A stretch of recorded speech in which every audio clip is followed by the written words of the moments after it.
Hi అండి, welcome to my channel. నేను మీ నెల్లూరు కొడలి పిల్ల. ఎలా ఉన్నారు అందరూ? నేనైతే చాలా బాగున్నానండి. మీరు ఎలా ఉన్నారండి? నా కమెంట్ బాక్స్లో కమెంట్ పెట్టండి. ఇంకా సబ్స్క్రైబ్ చేసుకోకుండా మన వీడియోస్ చూస్తున్నట్లయితే కొద్దిగా సబ్స్క్రైబ్ చేసుకొని వీడియోస్ చూడండి ప్లీజ్. అలాగే లైక్ చేసి షేర్ చేయండి, కమెంట్ బాక్స్లో కమెంట్ పెట్టండి. చాలా రోజుల తర్వాత వీడియో షూట్ చేస్తున్నానండి. ఈ మధ్య అస్సలు వీడియో చేయడానికి అస్సలు కుదరలేదు. చూసారు కదా, ఈ లాగ్ వచ్చేసరికి ఫ్రైడే లాగ్ అండి. ఇక్కడ నేను వచ్చేసరికి గుమ్మం పూజ చేసుకుంటున్నాను. నార్మల్గా అయితే థర్స్డే ఈవినింగే చేసుకుంటాను, చాలా వీడియోస్లో చెప్పాను. ఇక్కడ ఇంక నేను గుడికి వెళ్తాను కదా, రాజరాజేశ్వర వారి టెంపుల్కి. ఇంకా అందువల్ల ఇంక నేను మార్నింగే లేచి ఈరోజు గుమ్మం పూజ చేసుకుంటున్నానండి. గుమ్మం అంటే సాక్షాత్తు ఆ లక్ష్మీదేవే కదండి. అందుకని చెప్పేసి అమ్మవారిని ఎలా అలంకరించుకుంటామో, అమ్మవారికి ఎలా పూజ చేసుకుంటామో, అలాగే మన గుమ్మానికి కూడా మనము అంతే ఇష్టంగా ఇంట్లో కూర్చొని మనము అలంకరించుకోవాలి. ఇక్కడ నేనైతే తడిబట్టతో నీట్గా క్లీన్ చేసుకున్నానండి గుమ్మాన్ని. తర్వాత ఇంకా నేను కొద్దిగా పాలు పోసి నీట్గా గుమ్మం మొత్తం కడిగేసాము. ఇక్కడ పైన మాకు కన్స్ట్రక్షన్ జరగడం వల్ల ఎంత క్లీన్ చేసినా కూడా అంతా మట్టి పడిపోతూ ఉంటుందండి. కొద్ది రోజులు అయితే తప్పదు నాకు. ఇంక ఇక్కడ వచ్చేసరికి నేను ఇంకా పసుపు అంతా నీట్గా పూసుకొని కుంకుమ బొట్లు పెట్టుకుంటున్నాను. ఇంకా ఒక సైడ్ అయితే అయిపోయిందండి. తూర్పు వాకిలి మాకు దక్షిణం వాకిలి రెండు ఉన్నాయి. ఇంకా రెండు పక్కల నేను చేసుకుంటున్నానండి.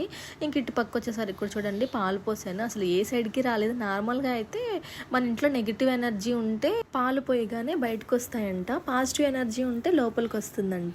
నాకైతే ఇక్కడ పొయ్యిగానే ఏ సైడ్కి రాలేదండి. ఇంకా ఆ సైడ్ వాకిల దగ్గర నేను చేసినప్పుడు అయితే కొద్దిగా లోపల పడ్డాయి, కొద్దిగా బయట పడ్డాయి. ఏం చేయాలని అంటే ఏంటి అని నాకేం అర్థం కాలేదు. అంటే కొంతమంది చెప్తుంటారు అలాగా, అది ఎంతవరకు నిజం అనేది నాకు తెలియదు.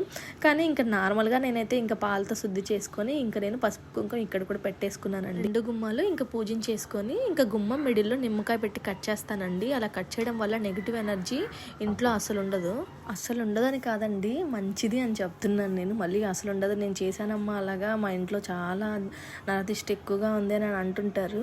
కానీ ఎవరి నమ్మకం వాళ్ళే కదండి. నా నమ్మకం అయితే అలాగా ఇలా పెట్టుకుంటే చాలా మంచిది అని చెప్పేసి ఇలా నేను పచ్చిమిరపకాయలు నిమ్మకాయలు ఇలా కుట్టేసి గుమ్మానికి ఫ్రైడే పెట్టుకుంటాను. ఇంక ఇక్కడైతే నేను ఇంకా ధూపం చూపించేసుకున్నానండి. ఇంకా సాంబ్రాణి స్టిక్ అక్కడ పెట్టేసుకొని ఇంకా దండం పెట్టేసుకొని దేవుడి పూజ గదిలోకి అయితే వెళ్ళిపోయానండి నేను. ఇంక ఇక్కడ నేను ముందు రోజే నేను అన్నీ క్లీన్ చేసి పెట్టుకుంటానండి. ఇంక ఇవన్నీ నేను బొట్లు పెట్టేసుకుంటున్నాను. ఇంకా నార్మల్గా అయితే థర్స్డే డీప్ క్లీన్ ఉన్నింది. ఇంక ఇది క్లీన్ చేసుకొని నేను ఇక్కడ పసుపు కుంకుమ అయితే పెట్టుకుంటున్నాను. ఈ పీఠం అయితే నేను 7 శనివారాలు వ్రతం చేసుకున్నానండి. అప్పుడు తెచ్చుకున్నాను నేను. ఇంకా అది ఎందుకు ఇంకా పక్కన పెట్టడం అని చెప్పేసి ఇంకా నేను వెంకటేశ్వర స్వామికే వాడుకుంటున్నాను. వెంకటేశ్వర స్వామిని ఇంకా దీపాలు 2 పెట్టుకుంటున్నాను. కామాక్షి అమ్మవారి దీపాలు 2 పెట్టుకుంటాను కదా నేను. ఇంకా అవైతే పెట్టుకున్నాను. అది పెట్టుకోవడం వల్ల చాలా బాగుంది, అసలు నాకు కలగా నచ్చింది. అందుకని చెప్పేసి నేను అదే ఇంకా ఫాలో అవుతున్నాను అనమాట. ఇంక ఇక్కడ వచ్చేసరికి నేను గంధం బొట్లు పెట్టేసుకుంటున్నానండి ప్లేట్స్కి అన్నిటికీ. ఇంకా నార్మల్గా అయితే నేను పూజ గది డీప్ క్లీన్ అయినప్పుడు ఇలాగ అంటే ఫ్రైడే వేసుకుంటాను ముగ్గు. మామూలుగా డీప్ క్లీన్ అయినప్పుడు కూడా ఇలాగ ముగ్గులు పెట్టుకుంటానండి. ఇంకెప్పుడైనా మనకి టైం ఎక్కువగా ఉంది అన్నప్పుడు నీట్గా క్లీన్ చేసుకొని ముగ్గులు పెట్టుకుంటాను. చాలా బాగుంటుంది అసలు మనసుకి. చూసారు కదా, ఇక్కడ నేను ఇంకా పసుపు కుంకుమ ఇంకా అన్నిటికీ పెట్టేసుకొని పూజ గదిని అయితే సిద్ధం చేసేసుకుంటున్నానండి. ఇంకా ఇవన్నీ క్లీన్ చేసేసరికి నాకు 1 డే మొత్తం పడుతుందండి. ఇంకా థర్స్డే మార్నింగ్ మొదలు పెట్టానంటే ఇంకా ఈవినింగ్ వరకు ఇదే పని సరిపోతుంది.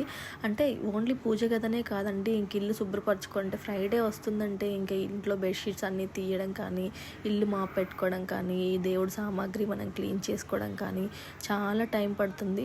అందులో నేను దీపాలు థర్స్డే అలాగా ఫ్రైడే అలాగా మార్చుకుంటుంటాను కదండి. నార్మల్గా ఇంకా సండే వచ్చినా కూడా ఇంకా నేను గంగమ్మకి దీపం పెట్టుకుంటాను. అలాగే ఇవన్నీ ఉంటాయి. ఇవన్నీ కూడా క్లీన్ చేసుకోవాలంటే అప్పటికప్పుడు నేను క్లీన్ చేసుకోనండి. నార్మల్గా ఒక్కసారిగా ఒక దగ్గర పెట్టుకొని అన్నీ ఒకేసారి క్లీన్ చేసుకుంటాను. అందువల్ల నాకు టైం ఎక్కువ పడుతుంది. ఒకేసారి చేసుకోవచ్చులే అని చెప్పేసి ఏంటంటే ఇట్లా ఇంట్లో నాన్ వెజ్ అలా చేసినప్పుడు మనం ఇంకా షింక్ దగ్గర వాష్ చేసుకోవాలంటే చేసుకోలేము. అందుకని చెప్పేసి ఇక్కడ చూసారు కదా, బుజ్జి ఏనుగులు చాలా బాగున్నాయి కదా. మా పాపకి గజ్జలు తీసుకుందామని వెళ్ళానండి. అక్కడ నాకు ఇవి చూసి చాలా బాగా నచ్చాయి, అందుకని తీసుకొచ్చుకున్నాను. అంటే నా దగ్గర లక్ష్మీదేవి విగ్రహం చిన్నదే కదా, సో అందుకని ఇవి బాగా సెట్ అవుతాయని చెప్పేసి ఇవి తెచ్చుకున్నాను. నా దగ్గర ఇత్తడి ఉన్నవి, అవి పెట్టుకుంటాను ఎప్పుడైనాను. ఇంకా ఇప్పుడు ఇక్కడ సెట్ అవుతుందని చెప్పేసి ఇవి పెట్టుకున్నాను. నేను వెండివి తెచ్చుకున్నాను రీసెంట్గా.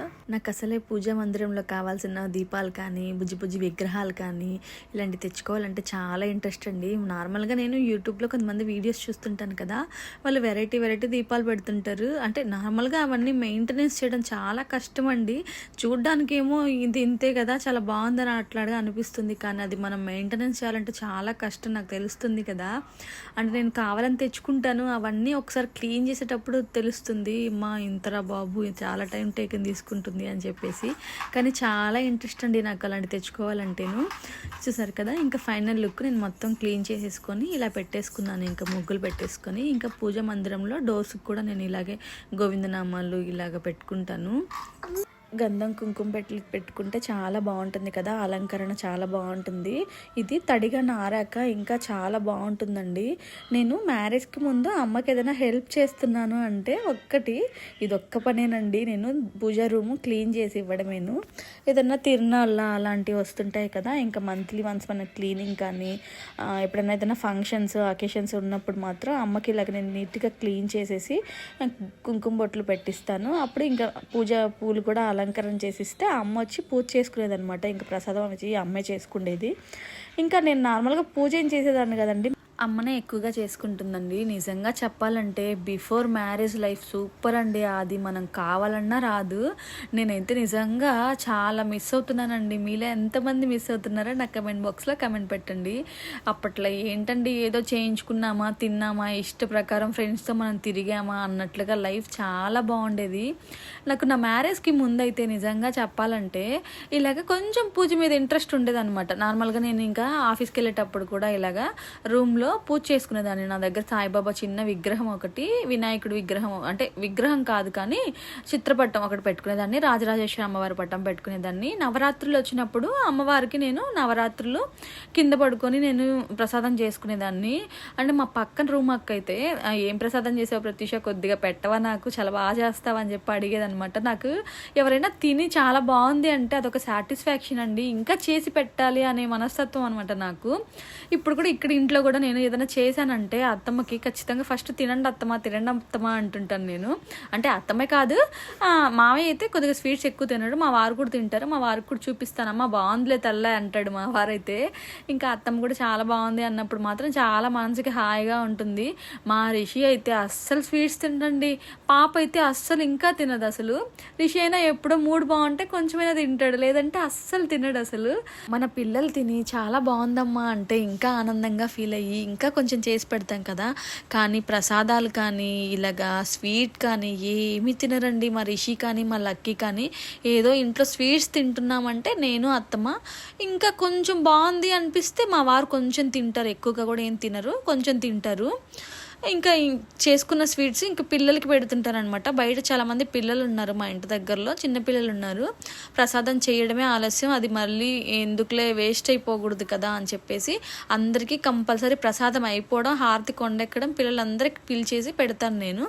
ఇక్కడ వచ్చేసరికి ఇంకా నేను కుంకుమ పూజ చేసుకొని ఇంకా హారతి అయితే ఇచ్చుకుంటున్నానండి. ఇంకా త్వరగా ఇంకా టెంపుల్కి అయితే వెళ్ళాలి కదా, ఎవ్రీ ఫ్రైడే ఇంకా నేను రాజరాజేశ్వరి అమ్మవారి టెంపుల్కి వెళ్తానని మీకు తెలుసు కదా.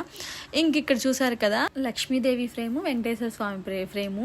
ఇది లక్ష్మీదేవి అమ్మ తీసి ఇచ్చింది నాకు, ఈ వెంకటేశ్వర స్వామిది నాన్న ఇచ్చారనమాట. నాన్న అంటే అదేంటది అమ్మ నాన్న ఒకటే కదా అని అనుకోకండి. నాన్నకి ఫస్ట్ ఫంక్షన్ వచ్చిందండి, అప్పుడు నాకు అమౌంట్ 2000 అనమాట. అప్పుడు వచ్చిన అమౌంట్ 2200 అలాగ సంథింగ్ ఎలా వచ్చింది. ఆ అమౌంట్ నాకు ఇచ్చి అమ్మ నువ్వు ఏదైనా తీసుకో అన్నారు. నాకు ఎట్లాగో అమ్మ ఇచ్చింది వెండిది ఉంది కదా అని చెప్పేసి ఈ వెంకటేశ్వర స్వామి తీసుకున్నాను నేను. ఇద్దరు నాకు ఒక గుర్తు అనమాట. ఇవి చూసుకున్నప్పుడు నాకు ఇవి కూడా నాకు పూజ రూమ్లోకి వచ్చినప్పుడు అమ్మ నాన్న గుర్తొస్తారనమాట. ఇది మా నాన్న ఇచ్చాడని చెప్పి అమ్మ ఇచ్చిన దానికంటే నాన్న ఇచ్చాడని చాలాసార్లు చెప్పుకో ఉంటాను నేను. మా నాన్న ఫస్ట్ ఫంక్షన్ వచ్చినప్పుడు నాకు ఇచ్చాడు అని చెప్పి చాలాసార్లు చెప్పుకున్నానండి నేను. అంటే అత్తమ్మతో కానీ ఎవరైనా అంటే ఎవరంటే వాళ్ళు కాదులేండి, ఇంకా మా ఇంట్లో వాళ్ళే. మా అమ్మ వచ్చినా కూడా నేను చెప్తుంటాను, మా అమ్మ ఒకటే అంటుంది, నేను ఎంత పెట్టినా కూడా నేను గుర్తురాను నీకు, మీ నాన్న ఏదైనా కొంచెం ఇచ్చినా కూడా మీ నాన్నే గుర్తొస్తారని. ఆడపిల్లకి ఎప్పుడైనా తండ్రి మీదే ఉంటుంది కదా. నాకు మా నాన్న అంటే చాలా ఇష్టం. అట్లనే కానీ అమ్మ అంటే ఇష్టం లేదని కాదు, అన్నీ అమ్మ చూసుకుంటుంది, కానీ నానంటేనే ఇష్టం అండి నాకు. ఏ మాటకి ఆ మాట చెప్పుకోవాలి. ఇక్కడ వచ్చేసరికి నా పూజ అయితే కంప్లీట్ అయిపోయింది. నేను పూజ అయితే ఎలా చేసుకున్నానో మీరు చూసేయండి. ఇక్కడ పూజ కంప్లీట్ చేసుకొని ఇంకా నేనైతే టెంపుల్కి అయితే బయలుదేరిపోయానండి.